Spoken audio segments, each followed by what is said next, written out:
Hola, buenos días, o tardes o noches, dependiendo de donde nos estén viendo. Mi nombre es Luis Ventura y soy parte de Cornell Life from Science, esta iniciativa global que está basada en Cornell University. Y el día de hoy tengo el gusto de estar con unos científicos latinoamericanos y vamos a hablar de los organismos genéticamente modificados, mejor conocidos como transgénicos, y cuál ha sido el camino que han ido a través del tiempo en la región de Latinoamérica, ya que como bien sabemos y quizá no tengan conocimiento, les puedo comentar que la región de Latinoamérica es una región muy rica en biodiversidad, pero también en contrastes.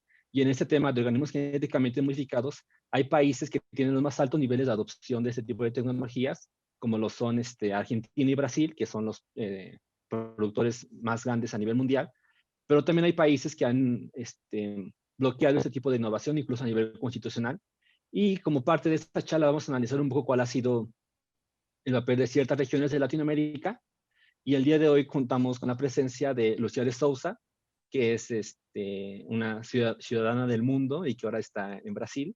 Y nos va a comentar un poco sobre la dinámica que ha sido en Brasil. Igual tenemos a Shirley, que es una científica colombiana, que está un poco involucrada en el tema de las compañías, de las compañías biotecnológicas en la región. Igual creo que nos va a poder dar una buena perspectiva sobre el tema. Igual tenemos con nosotros a Daniel Domínguez, que es mexicano, que es ingeniero biotecnólogo y que ha estado muy metido en temas de comunicación y dándole seguimiento a cómo ha sido el proceso de adopciones de ese tipo de cultivos en la región de Latinoamérica. Y también contamos con Marcelo Castro, que es ingeniero en biotecnología de Rica. Y yo creo que nos va a poder dar una perspectiva de la región de Centroamérica, de cómo esta pequeña región, pero que ha tenido grandes avances en el área. Y, y no sé, o sea, no sé si alguien, si quieran presentar rápidamente sobre qué es lo que hacen y a qué se dedican, y ya para comenzar un poco sobre la dinámica del panel. Entonces, si tenemos algún voluntario o al azar. Al azar para ponerle emoción. Tú elige, Luis, tú elige. Va por orden alfabético, entonces sería Daniel. Claro, con mucho gusto. Muchas gracias por la invitación, Luis. Me parece muy valioso el trabajo que hacen en la Alliance for Science para comunicar los beneficios de la ciencia y de la biotecnología para la agricultura. Bueno, yo, como bien mencionaste, estudié ingeniería biotecnológica hace ya algunos años. Yo me he dedicado bastante al tema de la intersección entre la biotecnología, negocios, un poco de políticas públicas. Hace algunos años trabajé también en un estudio para determinar cuál era el estado actual, en aquel momento, en 2013, sobre la regulación en materia de organismos genéticamente modificados y qué hacía falta para el futuro, ¿no? Para lo que venía. Biología sintética, nuevas técnicas de mejoramiento. Y desde entonces también he estado muy interesado en temas de comunicación de la ciencia, de educación, y actualmente estoy colaborando en All Biotech, que es una organización no lucrativa que busca promover el desarrollo de la biotecnología y la bioeconomía en América Latina a través de educación, emprendimiento y de, bueno, atender bastantes de los retos que tiene la biotecnología en la región. Y además soy embajador para la competencia iGEM, que es la mayor competencia de biología sintética en el mundo. Soy embajador para América Latina. Bueno, un gusto estar aquí con ustedes. Gracias. Ahora, por ejemplo, Lucía.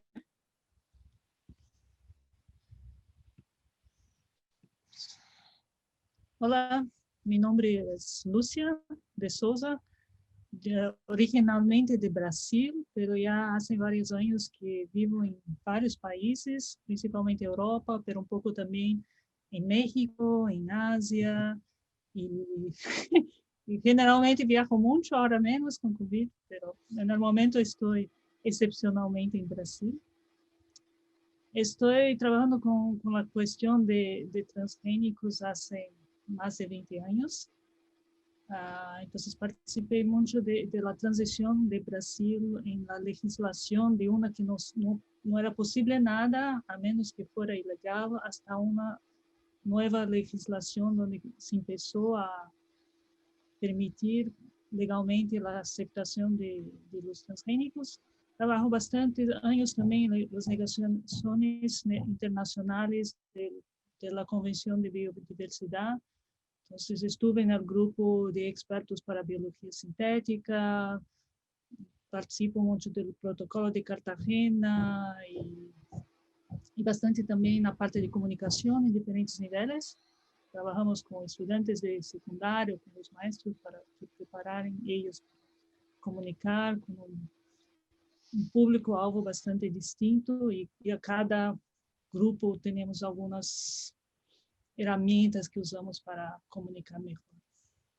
Y me encanta el tema, por eso hace tantos años que estoy ahí colaborando con varios grupos distintos. Ya, gracias. Ahora, Marcelo, por favor, si te puedes presentar. Claro, claro, Luis. Mi nombre es Marcelo Castro Pizar. Como decía Luis, ingeniero en biotecnología del Tecnológico de Costa Rica. Y principalmente en lo que he estado trabajando es en temas de bioeconomía, en la promoción de temas también de biotecnología, tanto a nivel centroamericano como latinoamericano. En algún momento estoy trabajando también con Daniel en All Biotech directamente y justamente coordinando acá en Centroamérica los líderes que teníamos en la región. Y actualmente en lo que estoy más enfocado es en temas más de educación, justamente con un emprendimiento para la parte de difusión y educación en temas de biotecnología, con una población más joven, entendiéndose niños y jóvenes prácticamente que de menores a 16 años. Y también en lo que es promoción y apoyo a organizaciones con temas de bioeconomía, que estoy trabajando con The Bridge Biofoundry, que es un proyecto relativamente nuevo justamente para traer un espacio de prototipado y de desarrollo de temas en biotecnología para Centroamérica y justamente acá en Costa Rica. Ya, qué padre. Ahora, Shirley, por favor, si te puedes presentar. Claro, hola, yo soy Shirley, soy de Colombia, resido en Bogotá, soy bióloga, estudio biología, pero me he dedicado a la divulgación y periodismo por muchos años. Ahora, pues en la actualidad estoy trabajando como coordinadora de comunicaciones para la región andina de Agrobio, que es la Asociación de Biotecnología Vegetal Agrícola. Así es que, no sé, pues, en mi trabajo me encargo de apoyar toda la divulgación de todos los temas sobre ciencia de cultivos, con un foco principal en Colombia, Perú, Ecuador y Venezuela. Ya, qué padre. Y pues ya, o sea, de forma general les comento cómo va a ser la dinámica, la dinámica del panel. Es de que, como bien dice el título, vamos a hablar sobre el pasado, el presente y el futuro de los organismos genéticamente modificados en la región de Latinoamérica.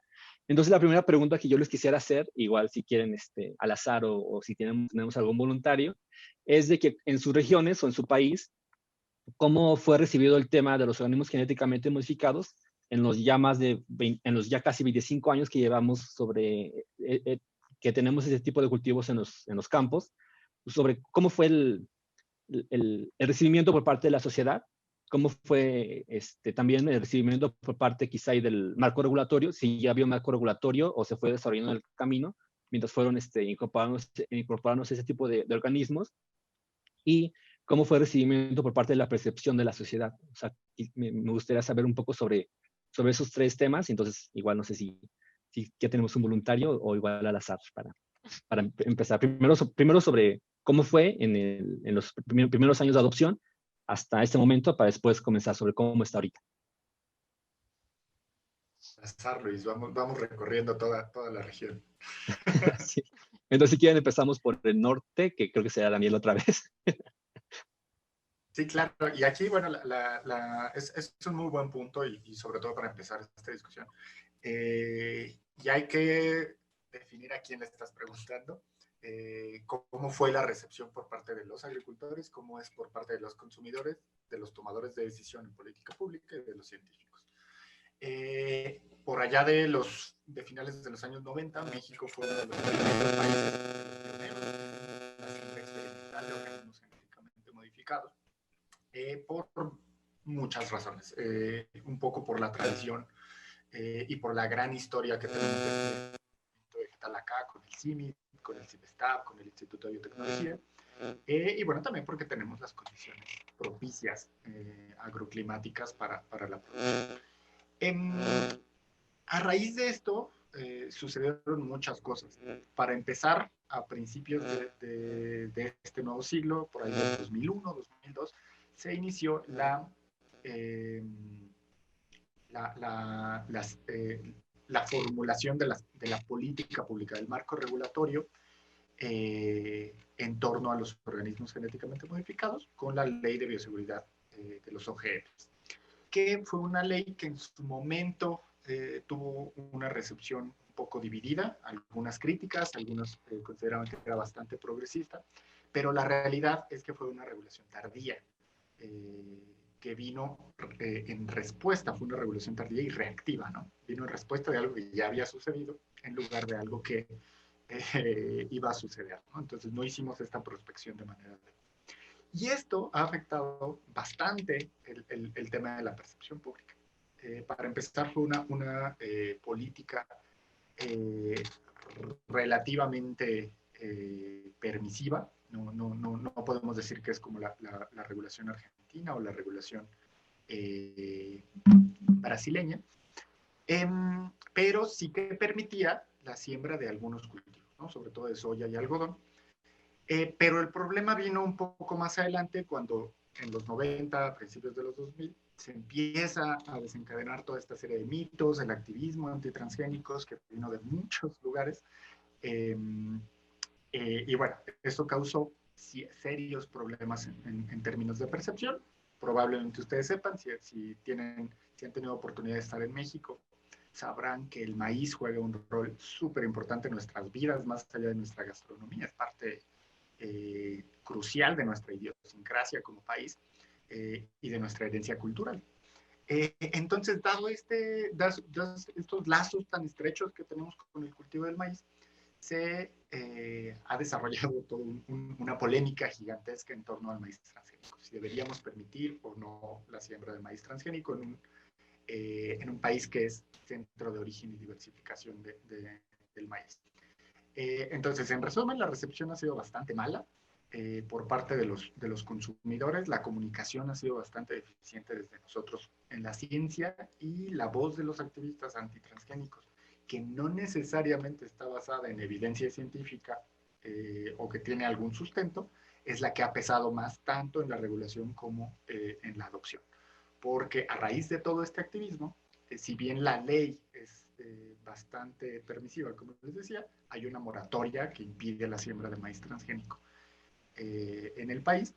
Y bueno, ya en años recientes, si bien no hay una prohibición, en la práctica, probablemente también sepan quienes están dirigiendo el Consejo Nacional de Ciencia y Tecnología, bueno, también ellos han empujado un rechazo serio desde el gobierno, desde el Estado, a la adopción de transgénicos. Y bueno, en la práctica están causando un impacto sumamente negativo para los productores de algodón, por ejemplo, dado que no se han autorizado nuevos eventos en el país, y también un poco en el mercado de la soya, que también ha afectado por ahí a algunos agricultores, también mucho que hablar sobre estos dos temas. Pero bueno, en general así ha sido. Y los científicos, si bien ha tenido una gran recepción el tema, creo que no hemos sido suficientemente vocales a favor de los beneficios. Sí. Shirley, ¿qué nos puedes comentar sobre cómo ha sido el proceso de adopción y de ese tipo de cultivos en Colombia? Y en la región andina, ya que estás muy involucrada con eso.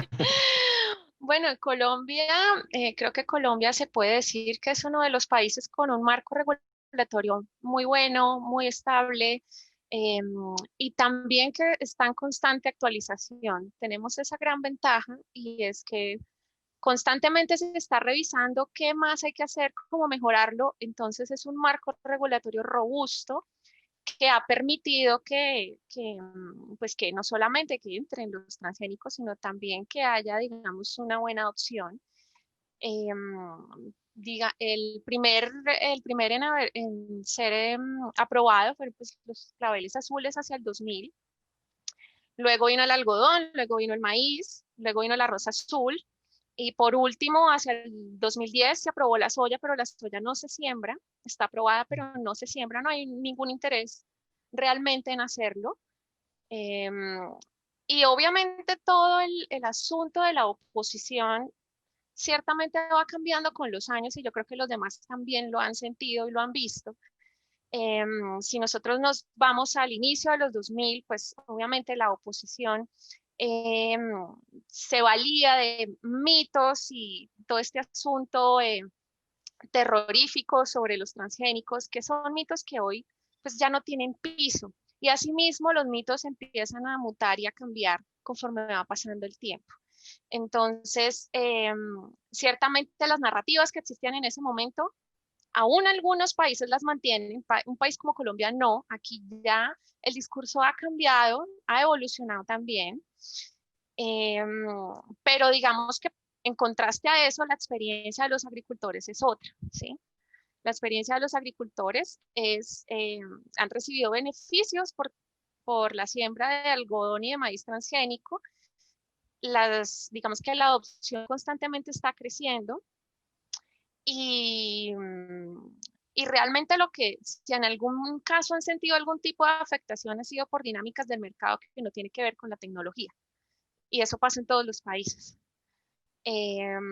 Pero en cuanto a las narrativas de los grupos opositores, pues Colombia ya contaba con grupos ambientalistas ya organizados que encontraron en esto pues una nueva causa que sumar, ¿sí? Aquí también nosotros tenemos dinámicas culturales complejas que hacen que sea, digamos que sencillo para ellos buscar temas que poner a debatir. Entonces, como les decía, si bien en Colombia al principio veíamos más como el asunto de estas fotos de Greenpeace con el maíz Frankenstein y toda esta cuestión de mitos que sabemos que ya están mandados a recoger, ahorita una cantidad de problemas socioculturales están entrando a las narrativas de los grupos opositores. Entonces, problemas que no tienen nada que ver con la tecnología están entrando ahora a ser punto de discusión. Nosotros, de hecho, en este momento en Colombia tenemos en nuestro Congreso un proyecto de ley que fue radicado para prohibir constitucionalmente toda la producción y comercialización de semillas transgénicas, lo cual tendría un impacto severo teniendo en cuenta que nosotros ya llevamos cuántos años de adopción. Y si uno se pone a ver ese proyecto de ley, realmente los argumentos distan mucho de los que solían ser hace 10 años, pero sí son dinámicas que afectan la calidad de vida de los campesinos, de los agricultores, y también dinámicas medioambientales que existen a pesar de los transgénicos y que en un escenario sin transgénicos van a seguir existiendo porque no tienen nada que ver con la tecnología. En el caso de otros países de la región, pues bueno, tenemos Ecuador que tiene prohibido constitucionalmente las semillas desde el 2008, si no estoy mal, y obviamente levantar una prohibición constitucional es muy difícil, ¿no? En su momento, pues Rafael Correa se arrepintió, quiso hacerlo, pero ya no tenía la posición favorecedora para meterse en esa pelea. Y pues Ecuador sigue haciendo investigación, eso no está prohibido, pero no está autorizada la siembra. En el caso de Venezuela, pues Venezuela los tiene prohibidos también, obviamente con esperanzas de que al ver un poco el ejemplo en Cuba, que Cuba está empezando a sembrar su maíz transgénico, pues de pronto se animen, ojalá. Y Perú, que Perú tiene el caso más convulsionado de todos, yo creo. Es un caso que hemos visto muchísimo en medios en los últimos meses. Perú nunca ha comercializado semillas genéticamente modificadas. Desde hace 10 años, casi 10 años, tiene una moratoria a transgénicos. La moratoria es para producción, para siembra, pero el país igual los importa. Y Perú, pues, en este momento se encuentra a la par de toda la convulsión y el caos político que se ha desatado con la sucesión de 3 presidentes en un mes. pues tienen andando la aprobación de proyecto para extender la moratoria por 15 años más. Allá también, pues los mitos, hay de todo. Yo tuve que sentarme a leer todos los 6 proyectos de ley que se radicaron para pedir la extensión de la moratoria, porque no fue uno, sino 6. Y realmente los argumentos van desde el antiguo estudio de Seralini con las ratas con tumores, que sabemos que eso no tiene soporte científico y que la comunidad se expresó en contra, de hecho, de ese estudio por sus falencias, hasta la protección de la biodiversidad, el asunto de miedo, ¿no? Que es un discurso que también se maneja mucho en Colombia, el miedo de cómo los transgénicos pueden afectar las especies nativas, las semillas nativas, cuando realmente pues no hay ninguna riña ahí y pueden coexistir, y Colombia es un ejemplo de eso. Entonces, en el Perú, ya en este momento, pues si hace 10 años se veían esos mitos terribles, pues este año también se volvieron a ver y se sumaron nuevas narrativas sobre la protección de la biodiversidad y la marca Perú, ¿no? Que es cómo el Perú se vende como un país libre de OGMs y un país de turismo gastronómico y también un país de orgánicos, y en aras de proteger esa imagen, pues prefieren cerrarle el paso a la tecnología por 15 años más, a pesar de que en el campo estén necesitando la inclusión o que al menos que se permita, ¿no? Que puedan hacer sus propios desarrollos si bien quieren comprarle a una industria. Ya. Sí, Marcelo, no sé si puedas compartir sobre lo que ha pasado en Costa Rica y si tienes conocimientos sobre algo en los demás países de Centroamérica, por favor. Claro, claro. En Costa Rica ha sido una historia de altas y bajas en cuestión de transgénicos, aprobaciones, moratorias, etcétera. Se estaba leyendo, digamos, que justamente se tiene un registro que desde el 96 se entraron los primeros cultivos transgénicos, se empezó a cultivar acá, luego hay ahí como una época un poco convulsa o no sé, como oscura de que tal vez no había una regulación, no se sabía nada al respecto acá y no se estaba trabajando en ello, por lo cual en algunos casos decían que no se iba a permitir o que en otros que sí, no se sabía, o sea, en realidad era muchas dudas había en este tema y entonces empiezan también en otros casos a ver también un poco más de cultivos a nivel ilegal, que traían semillas que tal vez no eran permitidas o que tal vez no se habían prohibido en realidad, pero que no se sabía en realidad mucho en el momento. Luego ya, al final de cuentas, llegando como más actualmente, por ahí del 2013, fue que empieza como a ebullir mucho más este movimiento de antitransgénicos y de desinformación al final de cuentas. Y recuerdo ahí una anécdota que me sucedió cuando eso estaba en tal vez segundo año de la universidad. Y íbamos por la Avenida Central, estaba este movimiento súper fuerte de gente de no los transgénicos, se dan cáncer, etcétera, etcétera, todos los argumentos que salen ahí. Y voy con 2 colegas de la carrera y nos empiezan a vender este argumento. Claramente nosotros solo nos volvimos hacia la persona y que nos contara por qué, que era el movimiento, no sé qué. Y como pueden esperar en cualquiera de estos movimientos, la muchacha no sabía, o sea, no sabía por qué estaban ahí, era una cuestión más de comunidad entre ellos y que querían hacerlo, estar ahí en este movimiento, y decía que no nos pudo al final de cuentas justificar cuál era el peso que había.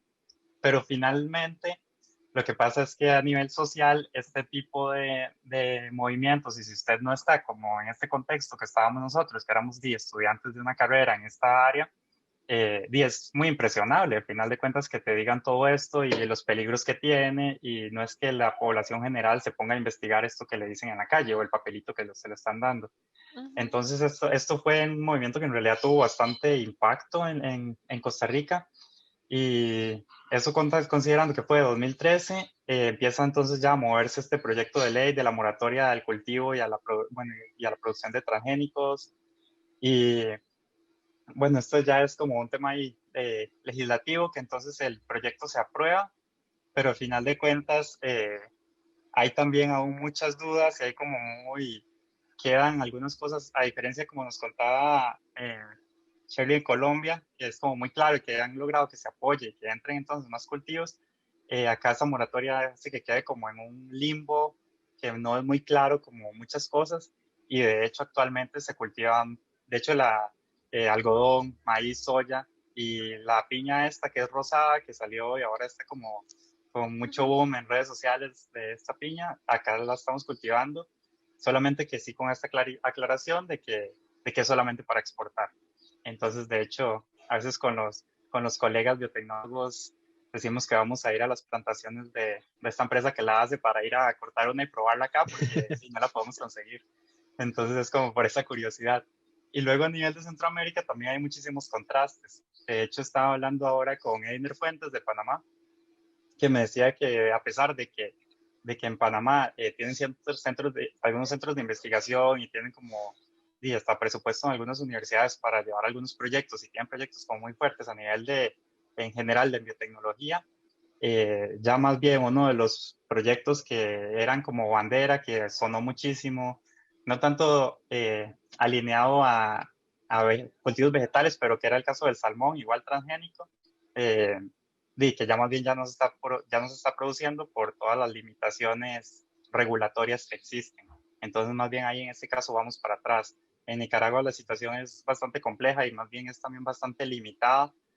Entonces, sí, en este caso al menos no hay como nada claro y al menos no se reporta la producción ni para consumo, ni para venta, ni para exportación.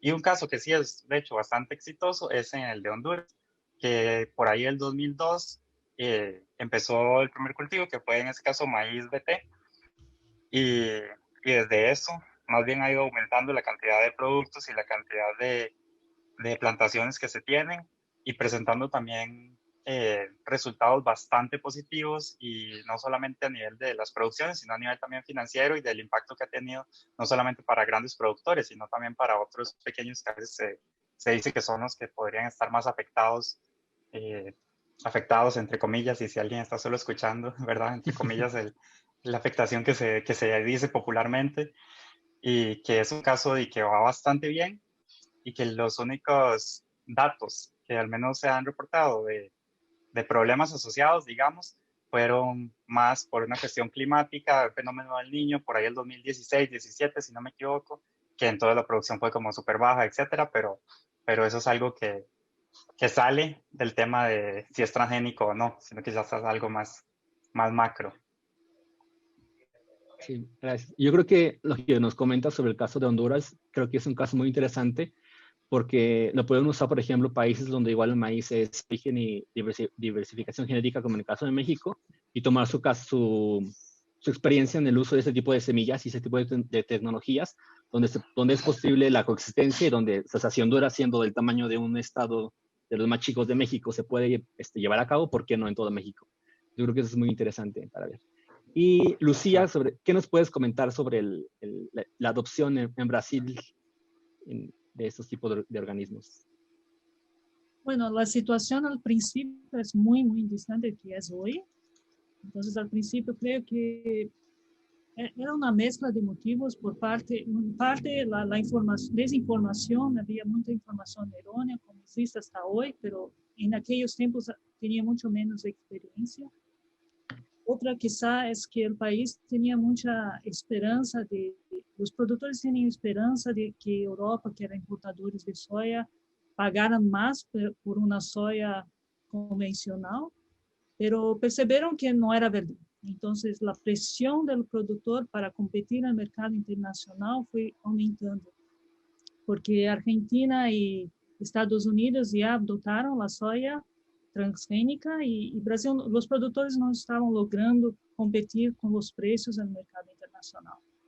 Y con eso llegó la soya que en esa época los productores llamaban popularmente de Maradona, porque venía ilegalmente de Argentina para el sur del país.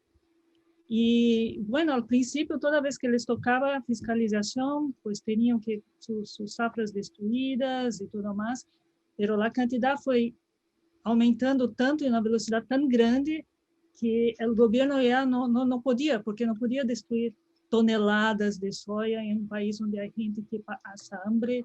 Entonces, ese conflicto hizo toda una presión para hacer cambios en la legislación. Y la primera legislación era imposible de lograr cualquier cosa en el mercado legalmente. Era muy compleja, mucho difícil. Era como una moratoria, efectivamente. Entonces, el cambio yo creo que fue principalmente por la necesidad de competir en el mercado internacional, ya que Brasil, la producción agrícola es muy importante para la economía. Entonces, fueron los agricultores que hicieron el cambio, principalmente, ¿no? Obviamente, hubo todo un esfuerzo de información en varios niveles de todo eso, pero la parte de la importancia económica yo creo que fue un punto crucial en el cambio. Y con eso, bueno, la ley empezó hubo una nueva ley y esa, después de la segunda ley, como que se fue una ley que fue cambiando poco a poco para adaptarse a las necesidades y los avances de la tecnología. Y yo creo que hoy, además de Brasil ser el segundo mayor productor del mundo de transgénicos, también ve que está entre los primeros países que tienen una legislación para edición de genomas y cosas más modernas. Entonces, cambió mucho la actitud. Todavía hay mucho que mejorar, porque los cultivos que tenemos básicamente son esos que algodón, soya,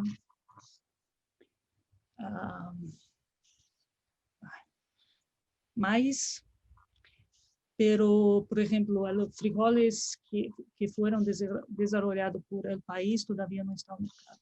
Entonces, todavía está muy difícil colocar productos nuevos, pero obviamente el cambio del principio hasta hoy es enorme, pero hay mucho todavía que hacer.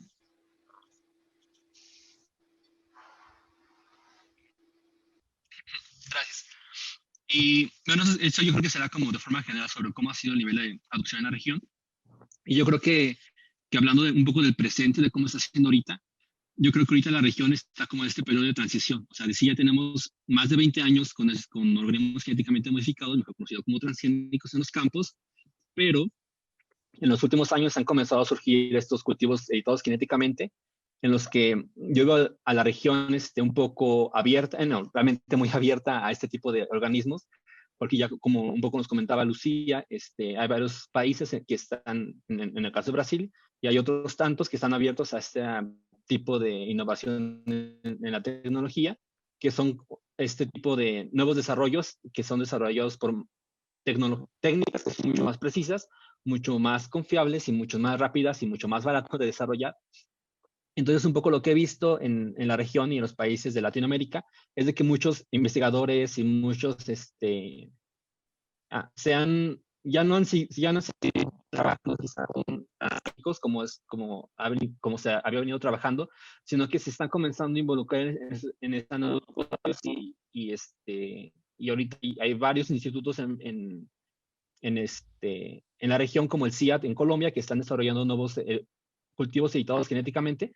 Entonces no sé si tomamos como en el presente que está como en esa etapa de transición, que unos países, o sea, ya siguen la discusión como en el caso de México y en el caso de Perú, en el caso de Bolivia, que siguen con la discusión eterna de si los transgénicos son malos, los transgénicos van a causar ciertos efectos adversos a la salud del medio ambiente, pero hay otros países que ya sobrepasaron esa discusión, como en el caso de Colombia, y quizá un poco en el caso de Brasil con la regulación que tienen vigente, y están comenzando como a mirar más adelante con ese nuevo tipo de cultivos editados genéticamente. Entonces no sé si nos qué es lo que viene para la región y en sus países en este tipo de nuevos desarrollos. Entonces no sé si Daniel nos puedas comentar algo al respecto. Claro que sí. La verdad es que tengo un poco de miedo sobre lo que venga para las nuevas técnicas de mejoramiento, porque también hay que ser muy claros en este mensaje. Creo que desde la perspectiva científica, la evidencia sustenta que los cultivos mejorados con estas técnicas son sustancialmente equivalentes a los cultivos mejorados por técnicas tradicionales. Dado eso, no tendrían por qué ser regulados bajo la misma óptica o con una óptica similar que los modificados con ingeniería genética o técnicas normales, convencionales de ingeniería genética. Pero, bueno, hay mucho activismo también en contra de estas nuevas tecnologías que nos va guiando otra vez hacia el mismo lugar.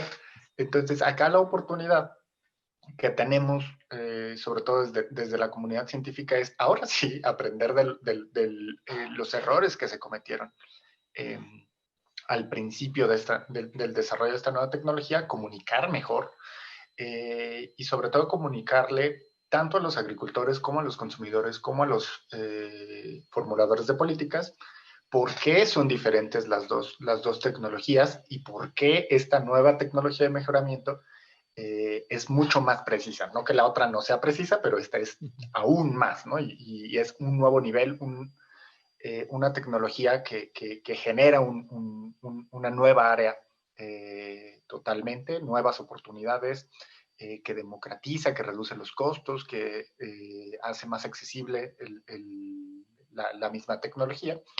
Y bueno, creo que es un poco ese mensaje.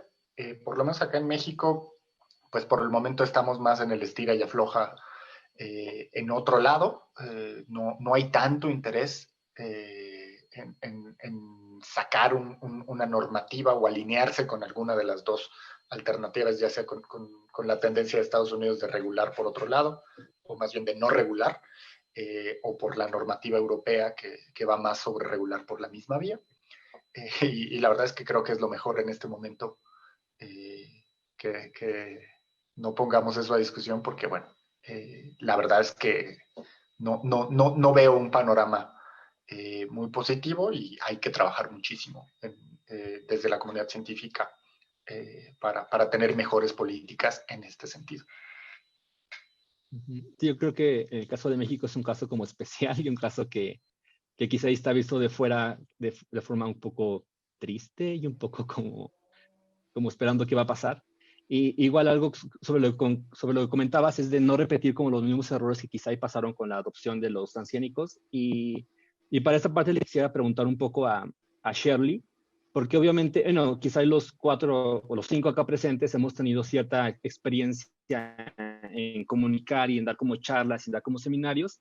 Y realmente comunicar sobre modificación genética es todo un tema porque en un auditorio te puedes encontrar a gente de preescolar, de primaria, secundaria, y quizá cuando comienzas a hablar de modificación genética, lo primero que les venga a la mente, no sé, Jurassic Park o cosas así, ¿no? Entonces, si eso fue con transgénicos y ahora con edición génica, que quizá desde un punto de vista técnico es más simple solamente modificar 1 o 2 genes, apagar 1 o 2 genes, que pasa naturalmente con la mutación. ¿Cuál ha sido su estrategia ustedes desde Agrobiología Andina para comunicar efectivamente este nuevo tipo de tecnologías y cuál ha sido la percepción que han, ahora sí que percibido por parte de la sociedad a las que han caso con este nuevo tipo de tecnologías? Bueno, el asunto con la edición genética es bien delicado por lo mismo que decía Daniel ahorita. Tenemos una necesidad de divulgar, tenemos una necesidad de dar a conocer la tecnología, pero al mismo tiempo es como, ¿de verdad nos conviene ponernos a hablar de eso en este momento? ¿Sí? Cuando tenemos en diferentes países tantas movidas que lo podrían afectar. A pesar de eso, en Agrobio hemos hecho el trabajo. Lo que pasa es que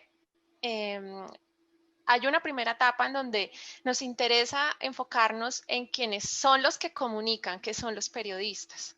Ahí es donde está la mayor falencia, ¿sí?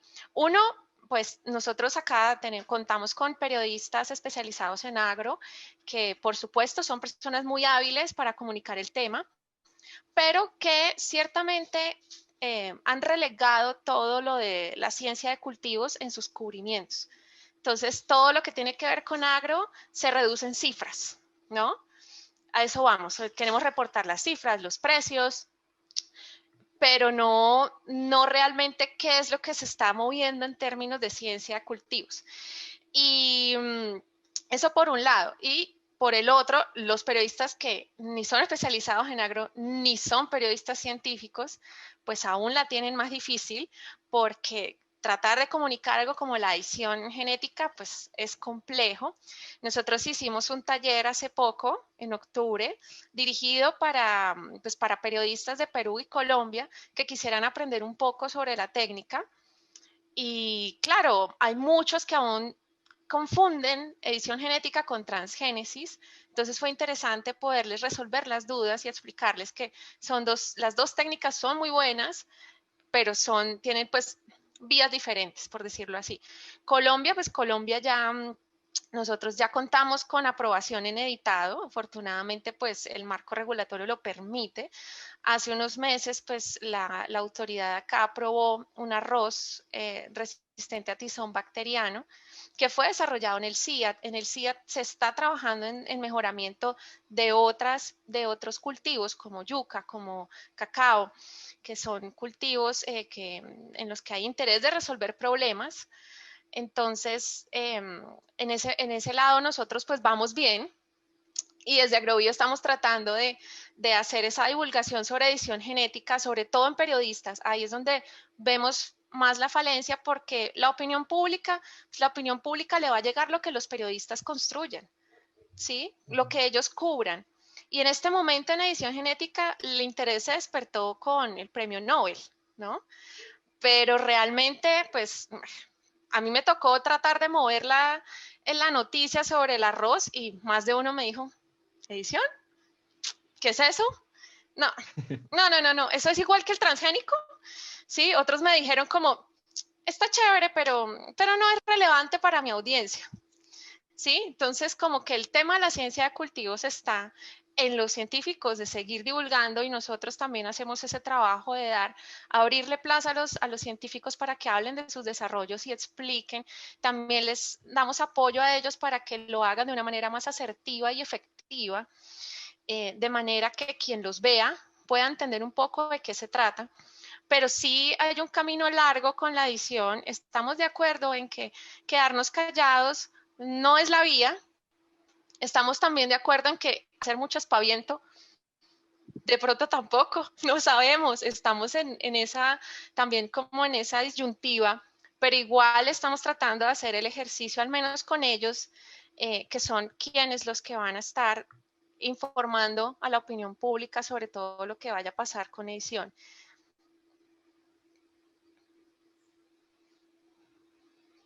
Sí, sí, igual, ahora que comentas el caso del arroz que fue desarrollado en el CIA, y un poco como comercial, igual además de colaborar con Alliance for Science, hace poco estaba revisando precisamente la información para un artículo para TNT Literacy Project, que es un sitio de web de noticias, que igual si pueden googlearlo.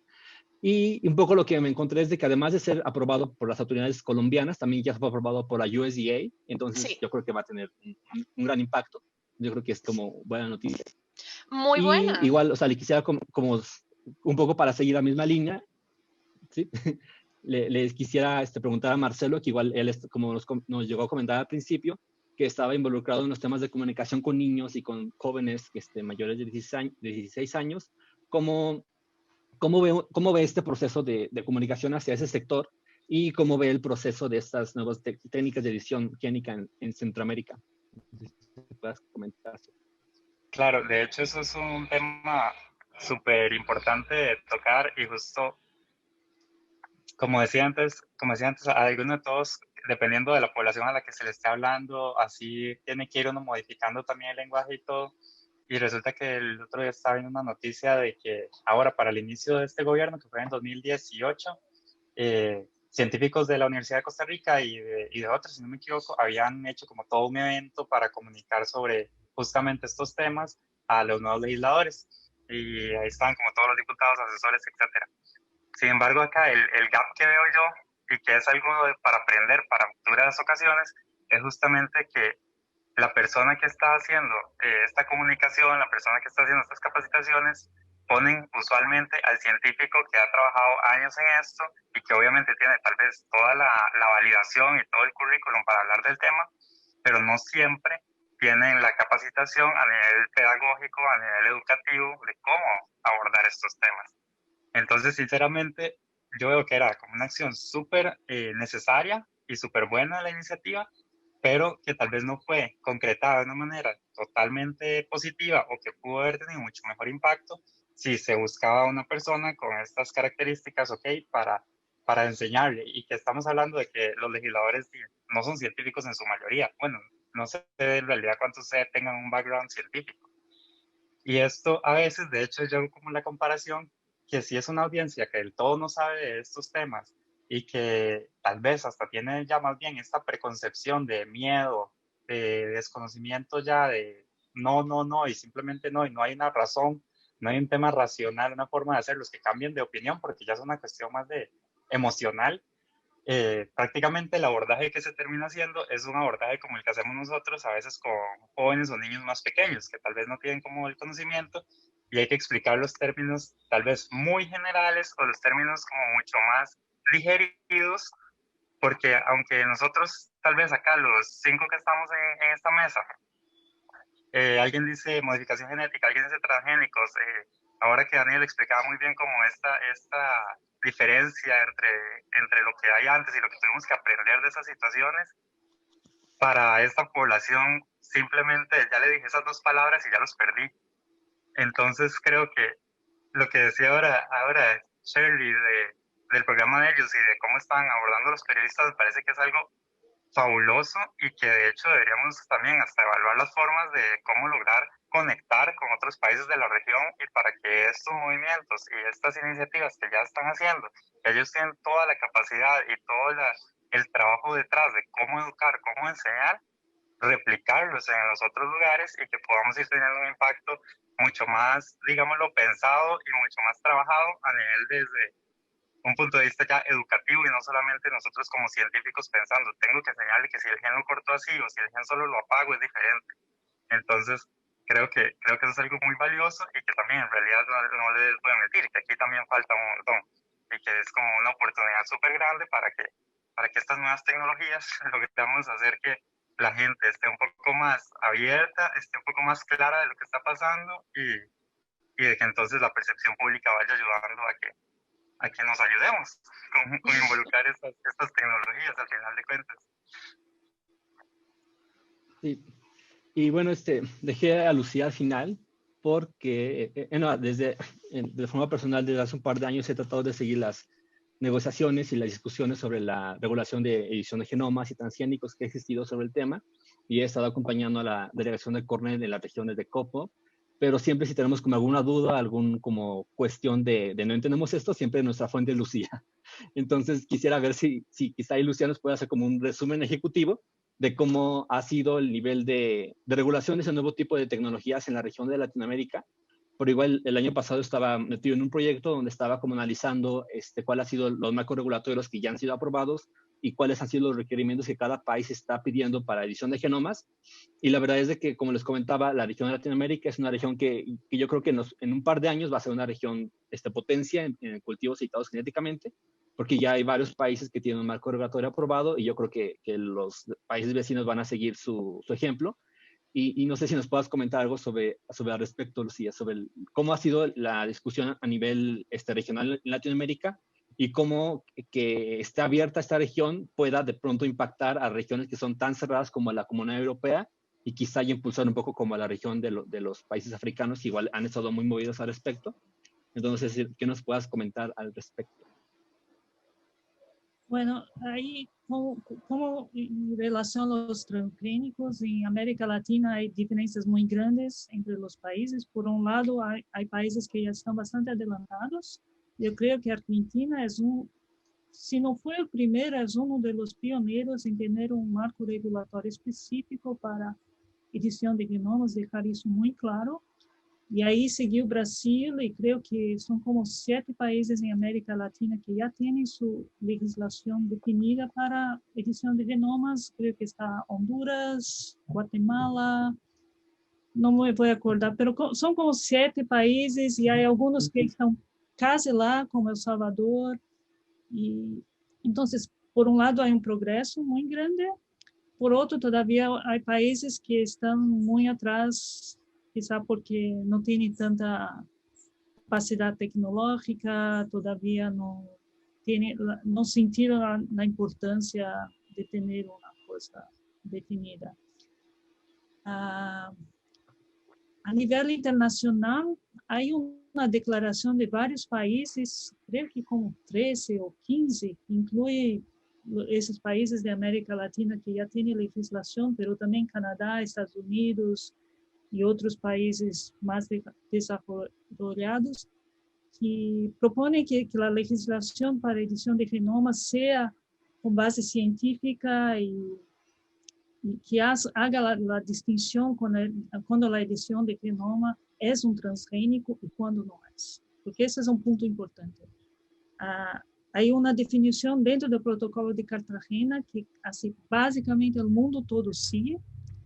Y la definición de organismo modificado genéticamente vivo, hay la inserción de material genético. Y ese material tiene que multiplicarse.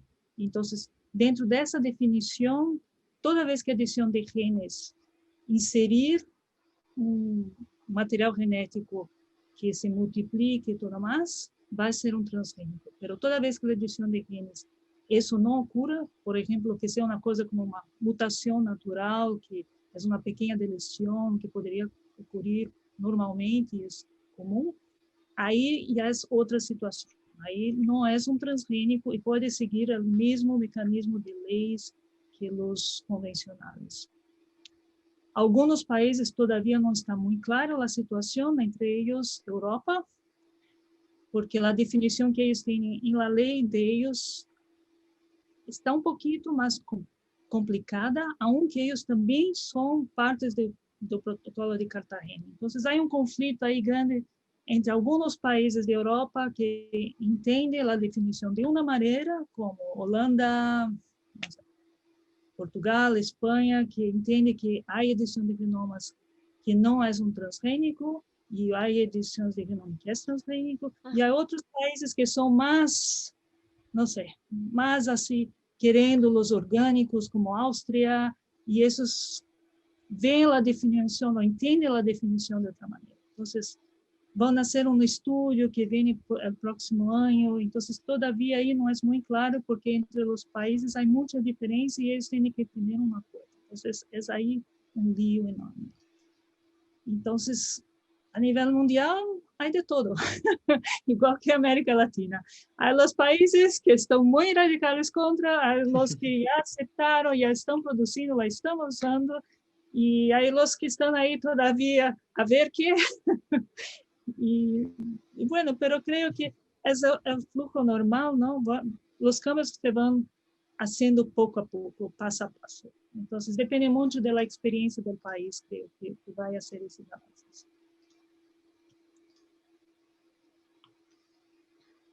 Sí, sí, es muy interesante cómo se está desarrollando el tema en Europa.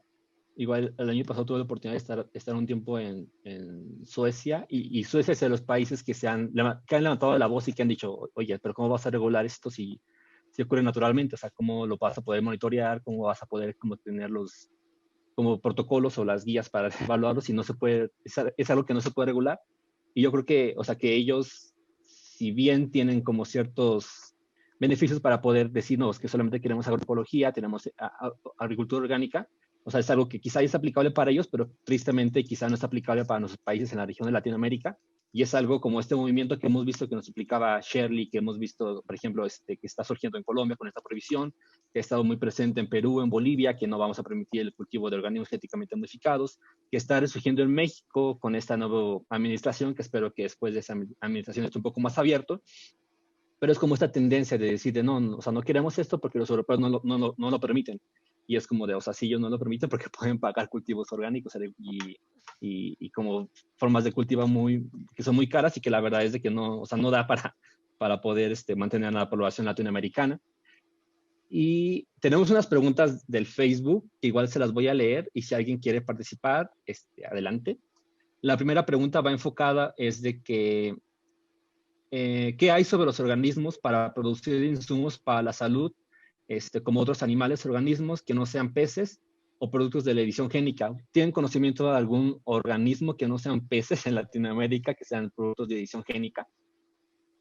Sí, en Brasil hay una aprobación para vacuna para canes, parvovirus canino.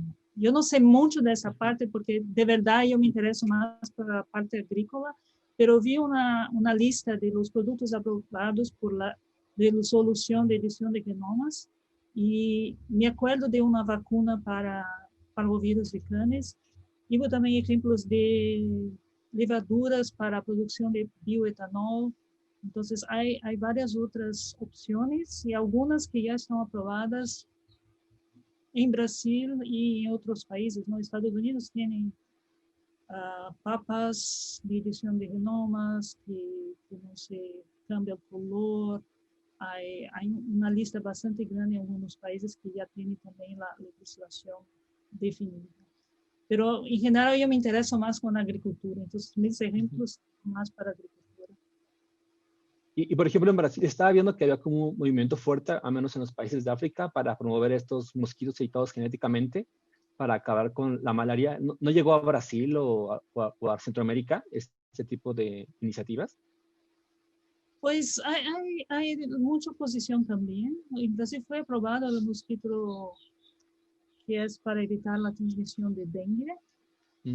Y los resultados fueron muy buenos, pero por un lado, la parte que entra de salud humana pasa por otro tipo de decisiones, además de las de tecnología.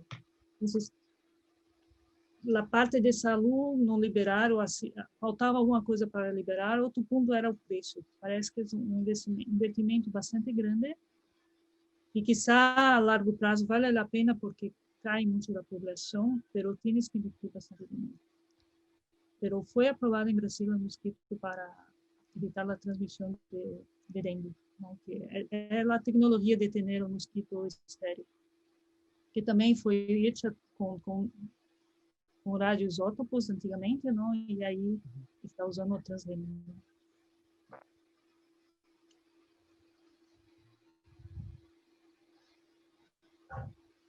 En esa misma Y línea, bueno, pues, perdón, ajá, sí, nada más, ahora que dijo Lucía esto, recordaba un punto que me había mencionado justamente de que en Panamá estaba aprobada la mosca barrenadora del ganado, la cual estaban liberando machos que generan descendencia estéril. Es como el único caso que actualmente se está usando y del que, digamos, tengo como conocimiento claro que está como activo en este momento, acá como en la región.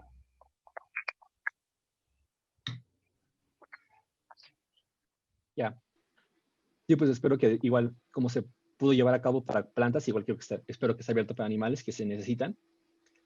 Y pues una de las limitaciones en tiempos de pandemia son el tiempo de Zoom. Entonces no sé si uno de ustedes nos quiera dar como un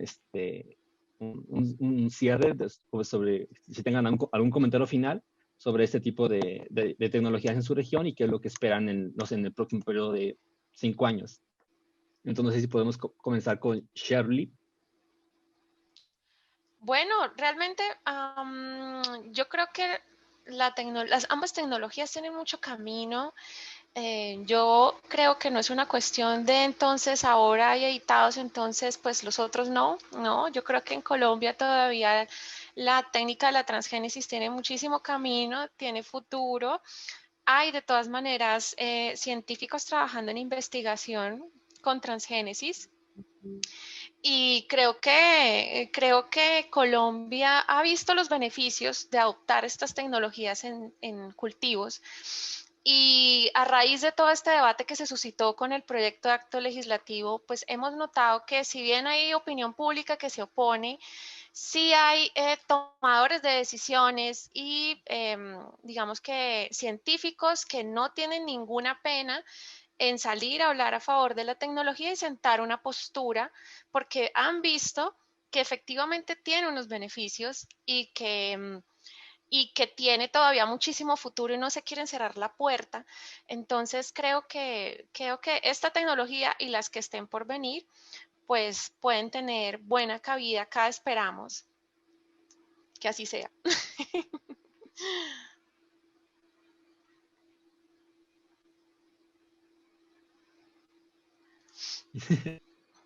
Todos esperamos lo mismo. Daniel, no sé si nos puedas comentar algo como un punto final sobre México, sobre lo que esperas. Claro que sí. Pues yo lo que espero es que empecemos a tomar decisiones con base en la evidencia científica y no en otras cosas, creencias, mitos o falsedades. Y creo que tenemos una muy buena oportunidad en este momento, también derivado de la pandemia que hemos vivido, que la gente empieza a comprender un poquito más, o por lo menos ya llega más información sobre qué es una PCR, que es un gran inicio. Ahora que venga la vacuna es una buena oportunidad para decir, ok, la vacuna es biotecnología. Gracias a la biotecnología es por lo que se va a frenar esta pandemia. Y ahí vamos cambiando el discurso. Hay un factor que creo que es importante que todos comprendamos. En este momento lo que menos necesitamos como sociedad, como mundo, es polarización política. Estamos cada vez más divididos en todos nuestros países. Y hay una cuestión que me ha llamado mucho la atención y no tiene que ver tanto con ideologías políticas. En su discurso inaugural, nuestro presidente actual en México, en el apartado ambiental, dijo que sus políticas para proteger el ambiente, para el cuidado del ambiente, eran prohibir los transgénicos y el fracking. En el fracking yo no me voy a meter, ese no es mi tema. Pero los transgénicos es exactamente lo contrario. Entonces estamos yendo hacia el discurso equivocado de, a ver, ¿por qué dices que prohibir los transgénicos sería bueno para el ambiente? Cuando es exactamente el otro lado. Hay que cambiar ese discurso y ser muy claros. Con los transgénicos, con la biotecnología agrícola, vamos a lograr una agricultura más sostenible. Y también seamos muy claros en el mensaje, no prometamos de más. Es algo que solemos hacer mucho los científicos. Decir, en 2 años ya vamos a tener una productividad 100 veces mayor. No, tampoco. Necesitamos todas las tecnologías. ¿Quién dijo que los cultivos orgánicos no podían tener transgénicos, semillas transgénicas? Esa es la ocurrencia de alguien. Exacto. No es parte de la evidencia científica. Entonces, bueno, es eso. Yo espero 2 cosas: que haya más científicos involucrados en este tema, que levantemos más la voz tanto para comunicar hacia hacia la sociedad en general, como para comunicar a ciertos stakeholders a los que tenemos que llegar. En la medida que hagamos un poco mejor comunicación, tampoco ruido, porque como decía Shirley, eso puede ser también contraproducente, ruido por generar ruido. Mejoremos, en la medida en que mejoremos la comunicación, ya no va a ser utilizado este tema como un tema político. Piensen ahorita qué candidato a la presidencia, a diputaciones, a senadurías, va a arriesgarse a hablar bien de los transgénicos cuando eso representa potencialmente perder votos. En la medida que comuniquemos mejor, vamos a ir cambiando este discurso, inclinando la balanza y generando un campo más parejo, sobre todo para los agricultores, que necesitan tener todas las tecnologías disponibles para reducir el impacto ambiental, para incrementar la productividad y también para aumentar la rentabilidad y mejorar su calidad de vida, tener mejores oportunidades, etc. Entonces, eso es lo que yo espero. Sí. Contar historias, ¿no? Creo, contar las historias de éxito de los agricultores. Eso es clave. En Colombia ya se ha normalizado más, ya no es tanto como qué pena decir que yo sí apruebo los transgénicos, ya no es tan así, pero en otros países sí se ve. Perú es un caso de esos en el cual la moratoria es un asunto político, no es un asunto técnico-científico para nada, es absolutamente político y es una estrategia también, ¿no? Ahí hay no sé si alcancemos a responder una pregunta que hay por ahí, Luis, sobre el tema de periodistas. Tú dirás. Tenemos una pregunta que llegó al Facebook. Sí, ¿La viste? Si la puedes ver, adelante. Porque ahorita... Dale, pues es que hay alguien que está preguntando algo que creo que es algo que a nosotros todos nos interesa, y es cómo hacer para llegarle a los periodistas o a niños y jóvenes porque nos cuenta acá Sergio Moreira que en Bolivia ha sido muy difícil llegar a ellos porque usualmente están muy ocupados. Y sí, así es, así es. Usualmente te van a decir estoy muy ocupado.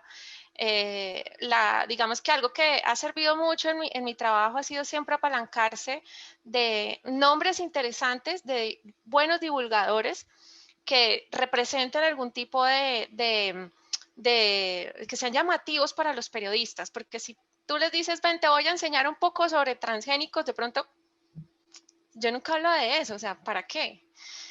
Pero si uno de pronto les pone un nombre interesante, quizá alguien que haya escrito un libro muy interesante, alguien que haya logrado un desarrollo muy interesante, que sea noticia para ellos, eso les puede funcionar y eso les puede llamar la atención.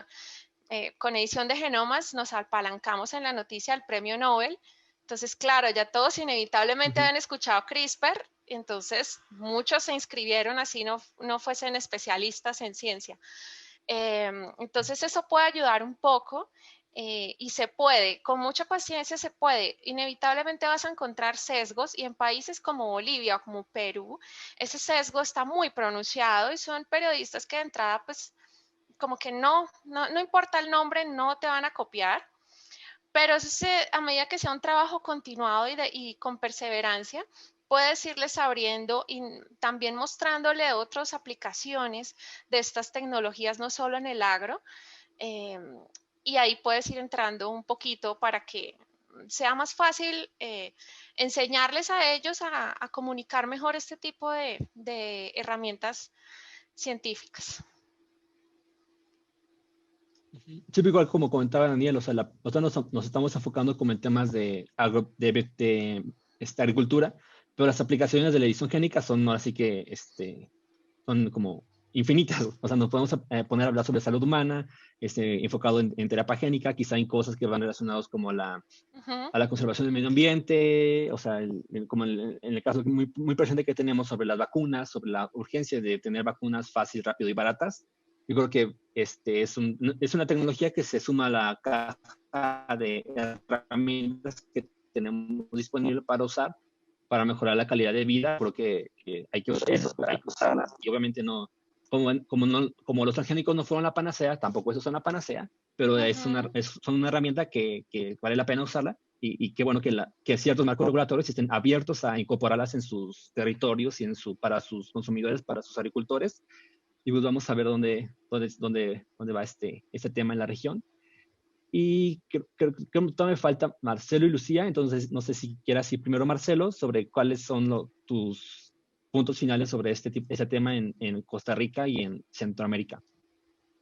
Sí, tal vez muy, muy corto. Y para nada es un secreto como mi visión de que esto es una opción que es necesaria para el desarrollo, al final de cuentas, para apoyar a los agricultores con todos los cambios que existen en este momento, cómo va cambiando el clima, etcétera. Tenemos que ir adoptando estas tecnologías y adaptándonos, al final de cuentas, como sociedad a cómo el mundo va cambiando, a cómo vamos cambiando también el mundo. De hecho, acá como el último investigación más reciente que están trabajando es en arroz resistente a salinidad y a sequía y cuestiones en esta línea. Y ahí es donde yo digo, ok, hay potencial, ya se está haciendo, empecemos a informarnos mejor y a, justamente como decía Dani, evitar esas divisiones que son por un tema meramente político al final de cuentas.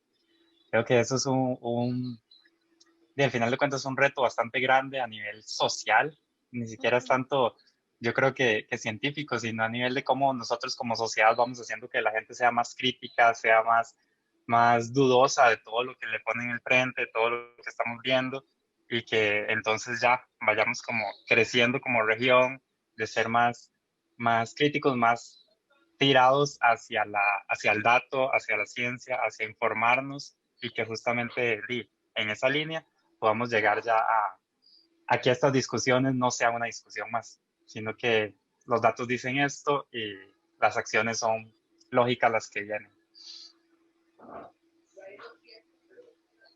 Bueno, un poco contestando ahí una pregunta de Facebook. que esa es la parte de comunicación. Yo creo que comunicación es esencial y vamos a tener todo el tiempo como necesidad de hacerlo bien. Hay que llegar a los diferentes partes de la sociedad que son importantes. Ahí menciono sobre jóvenes y niños. Un ejemplo de mi país, de Brasil, una cosa que iniciamos fue la biología, la Olimpíada de Biología. Y ahí llegamos a los maestros de la secundaria, entonces, los maestros de biología. Y ahí vimos que tenía mucha desinformación también. Y ahí estábamos trayendo temas que eran importantes de ciencia, no apenas de biotecnología, pero también biotecnología y otras tecnologías nuevas. Y sacando las dudas de los maestros, porque ellos van a estar año por año enseñando a sus alumnos. Y ahí era una manera de ampliar bastante la divulgación a nivel de jóvenes. Y teníamos, por ejemplo, cuando estábamos llevando las Olimpiadas de Biología, como 60.000 inscritos de alumnos, para tener una idea. Después pasamos para otro grupo para cuidar de eso, porque la verdad nuestra sociedad era de bioseguridad. No tenía mucho con lo que estábamos haciendo, pero jóvenes que están en biotecnología lo pueden hacer y pueden hacer muy bien. Yo creo que el principio es que fue una cosa que demandó mucho. Creo que para llegar periodistas hay puntos que les llaman la atención, ¿no? Ahora fue el CRISPR que ganó el premio Nobel. A veces es una noticia que sale mucho ahí, como fue de los ratones de Seralini, que estaba totalmente errado, pero también llamó mucho la atención. Entonces, hay algunos acontecimientos que tú puedes tomar como oportunidad y reaccionar bastante rápido para, como llamó la atención de los periodistas, para tratar de llegar hasta ellos. Y bueno, y contestar los errores, aclarar las dudas y todo más. No sé si me contesté todo a que quería saber, Sergio, que está en Facebook. Sí, o sea, no sé si alguien más quiera comentar sobre eso, sobre la comunicación. No sé si Daniel o Marcelo tengan como un punto sobre esta pregunta.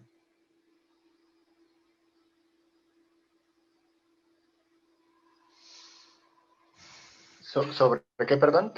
No te escuché.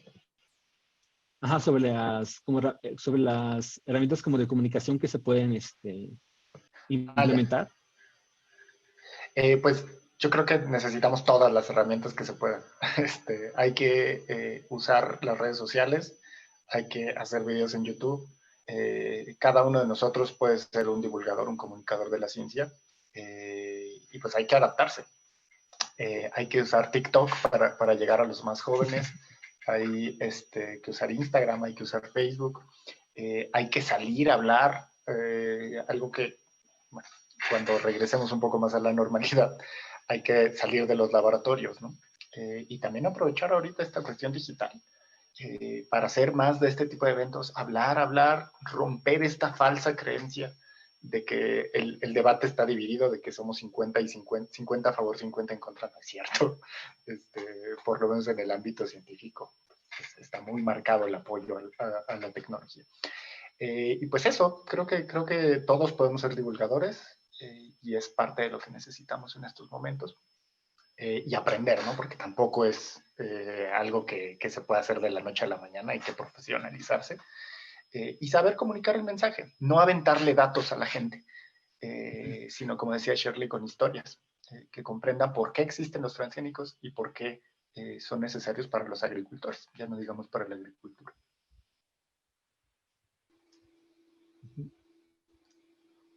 Sí.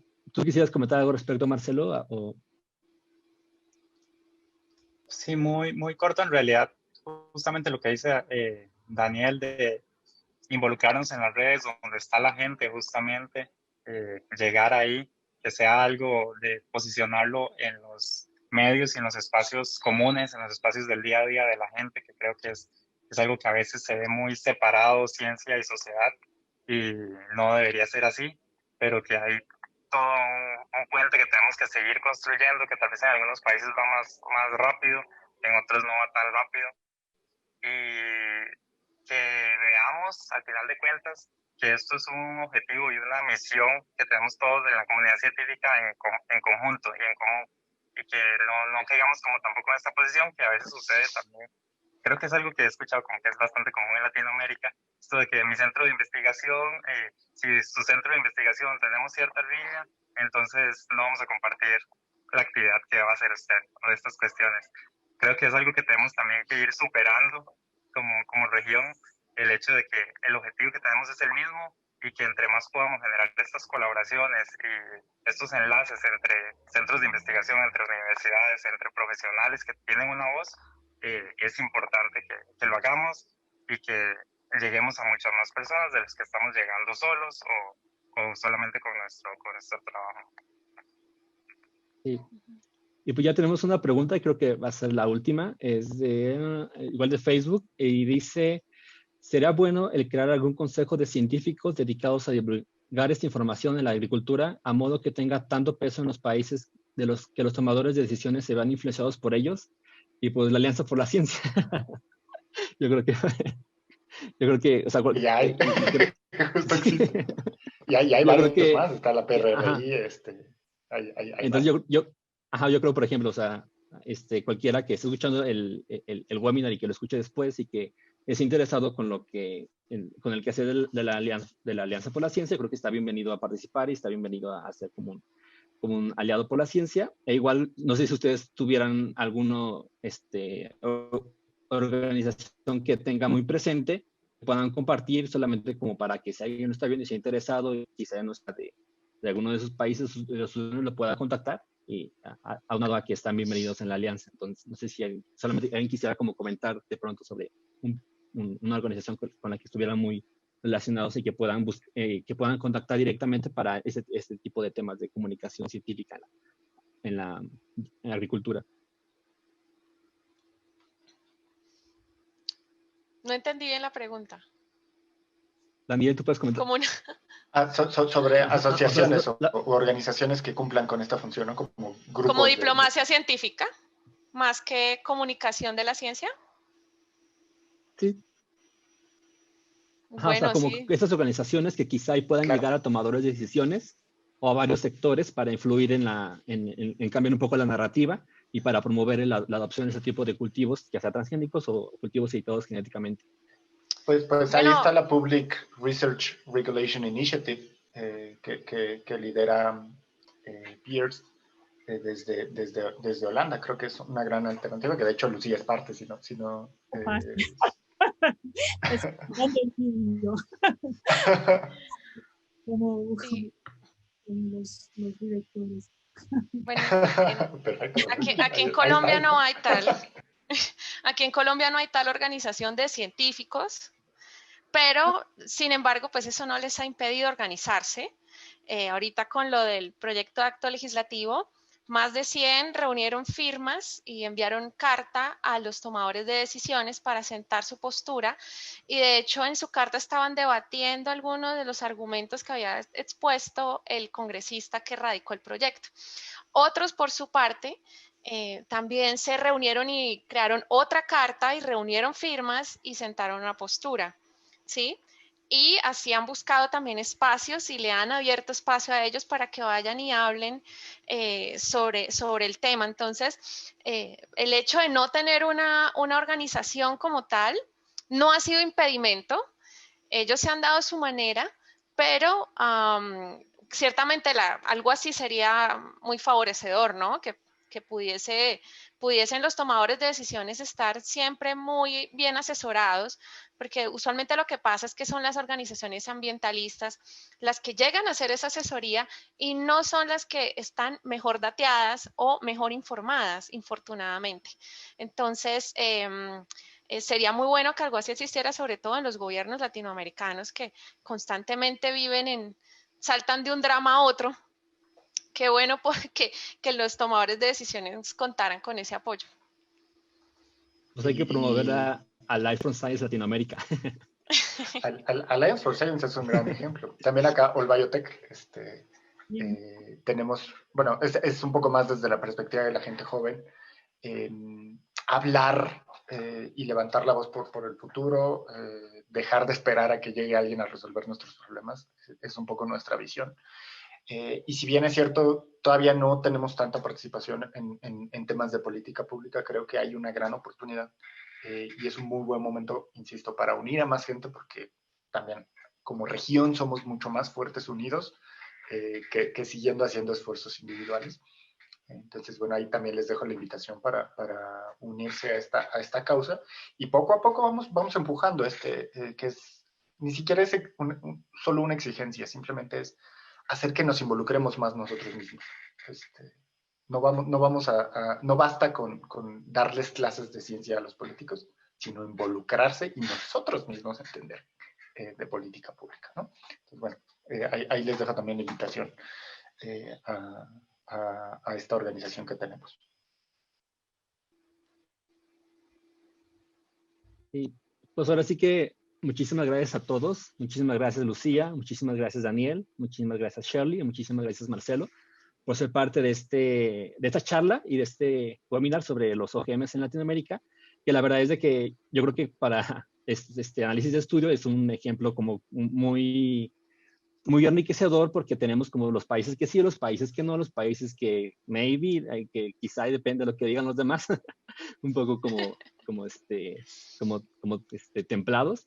Y yo creo que en el futuro, y espero que después, en un par de años, o quizá no tanto tiempo, podemos repetir este ejercicio y ver qué ha pasado a partir de que, o sea, qué puede pasar quizá ya a partir de los tiempos, después de los tiempos de COVID, que quizá esperamos que la población esté un poco más abierta a la ciencia, a la tecnología, cuando vayan a vacunarse contra el COVID, y que vean y que sean testigos de que la biotecnología funciona y que si funciona en nuestra salud, si funciona en nuestra vida diaria, porque no va a funcionar en los campos en los que comemos diariamente. Entonces yo espero que en un futuro Latinoamérica sea una región que está potencia en la producción de ese tipo de cultivos y que se mantengan los niveles de producción como han sido en el caso de Brasil, Argentina, Uruguay, Paraguay, de organismos genéticamente modificados, pero que igual lo sean en el caso de cultivos genéticamente, donde quizá la regulación está muy fuerte y está muy estricta para ciertos países, como en el caso de México y los demás países que ya mencionamos, pero que quizá y puedan encontrar un huequito en las lagunas regulatorias sobre cultivos citados genéticamente. Entonces, pues nada, pues vamos a ver qué pasa. Y muchísimas gracias a todos los que también siguieron la transmisión en Facebook. Y pues ya, o sea, si les gustó, pues ya compártenla y con sus familiares, con sus amigos, con sus conocidos, con todo el mundo, para que podamos llegar a más personas. Y pues ya, o sea, muchas gracias a todos. Yeah. Gracias. Gracias a ti por la invitación. Gracias, un gusto. Sí, gracias. Hasta luego. Hasta luego.